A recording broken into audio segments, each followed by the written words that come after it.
Welcome to day 5 of the Easter Stitch Along. Can you believe we've made it to the end of our first week of stitching? Today's stitching is meant to be spread out, so feel free to stop halfway and pick it up again on Monday, or keep going over the weekend if you're feeling the groove of things. For today, we're switching to our size 22 needle. That's the one with the larger eye, and using color 433. We'll be stitching the tomb using a back split stitch, just like we've done in some other parts of this design, but instead of stitching in a circle, we'll be working in horizontal rows to fill in the tomb. There are two ways you can do this. You can either do one row at a time and just start here and just move all the way over and just keep going up until you filled it in. Or you can do more of a layering method where you just kind of fill in the side of the tomb here, doing horizontal stitches, and then come back and start filling in those stitches.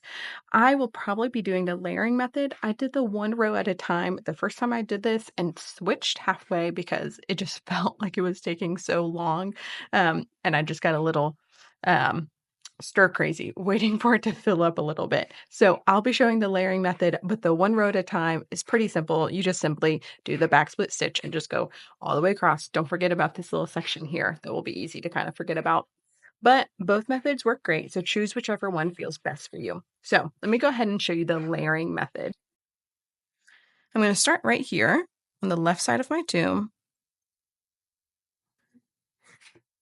and make a back stitch. Now, for this tomb, because of how large it is, we do want to make sure those stitches are larger than any of the back split stitches we've done before. So if we do too small, just like I've mentioned before, it will take even longer, and we don't want that. We want this to go at a good pace. So I'm going to bring that first stitch about here, staying right on that line, on a little above, and bringing it down. Now, I could keep going, or what I'm going to do here as that layering method is I'm just going to work my way up first. Now, you do want to have these back stitches all being different sizes, because if you end up doing all of them the same size, then your stitches are going to look very uniform and it's going to look more like a brick tomb than a natural tomb. So just feel free to play around with it with the different sizings of those stitches. And that's the same for when you come back and split it. You're going to be splitting in different areas. You don't want to accidentally create a pattern, because you see over here, when you make that split, it makes a visible difference in the stitch. So if you're always splitting right here, and then so forth, it's going to create that very obvious look, and we don't necessarily want that. So I'm going to speed this up just a little bit while I fill in a few of these stitches, and then I'll come back and explain how I'm going to come back and do the back split stitches.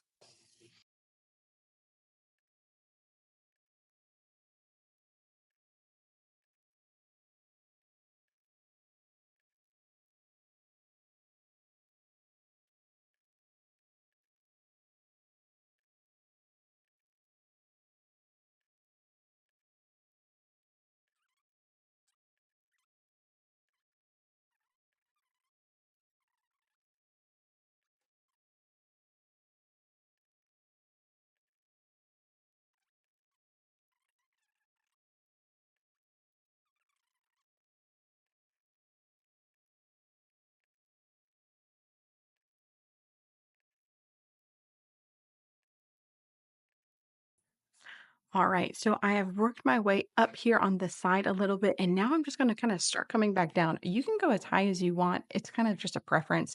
I don't think I even went this high the very first time I did it, like when I started doing the layering method.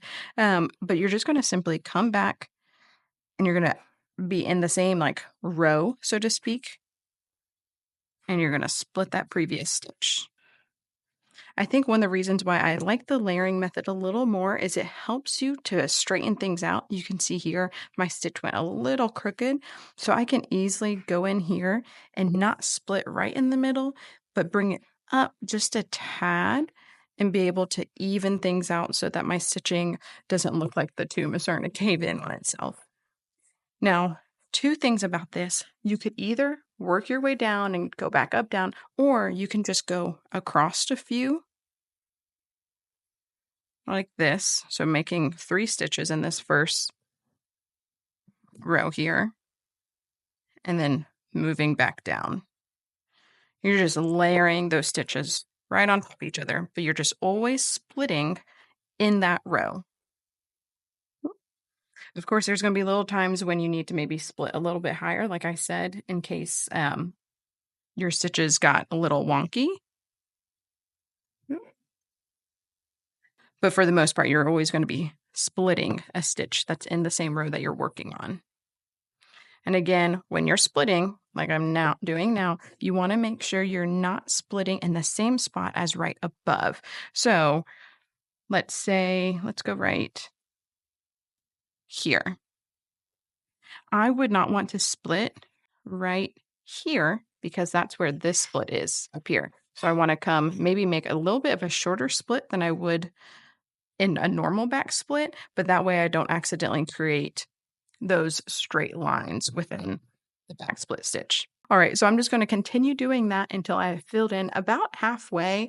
If you want, maybe set a timer for 30 minutes. That's probably what I'll do, and then stop after 30 minutes and see where I am, and that be the end of my day 5. But from here, I'll just fast forward the rest of this video, and then we can come back at the end and talk about what we have for Monday.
That's all for today. Keep stitching at your own pace. Go ahead and finish the whole tomb if you want, or pause and come back to it on Monday. But we will pick up again on Monday to finish up this tomb. If you haven't already, be sure to like this video and subscribe so you don't miss what's next.